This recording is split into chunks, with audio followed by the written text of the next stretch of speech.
Sir sir sir sir please sir बस, नका बस, नका बस, सर बस. नका. इथून उभं राहिलं की हा. डायरेक्ट पायात जास्त कडकड तुम्ही असं सरळ उभं राहू शकत आणि असं फ्री असं त्याच्यामुळे तुम्हाला सपोर्ट घ्यावा लागतो. सपोर्टच थोडं वाकलं तर बरं वाटतं. बरं वाटतं आणि थोडंसं असं राहिलं रिलॅक्स हा, थोडंसं रिलॅक्स बरं वाटतं. Yes, yes. इथून या साईडने जास्त हो.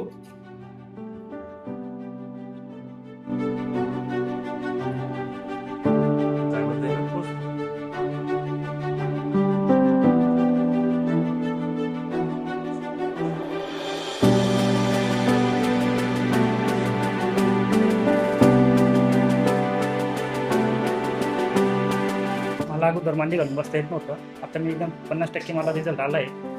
पहिल्या फेरीमध्ये मला रिझल्ट चांगला भेटलेला आहे. मला अगोदर असं मांडी घालून बसता येत नव्हतं. जेवणाला त्रास होतो. म्हणजे सर्वांना सांगणं आहे की बुवा एकदा या अवश्य या, नक्की भेटा. कारण की मला 50% पहिल्या फेरीमध्ये रिझल्ट आला आहे. कारण की तुम्ही पण या आणि जानकी केअर सेंटरला भेट द्या. थँक्यू.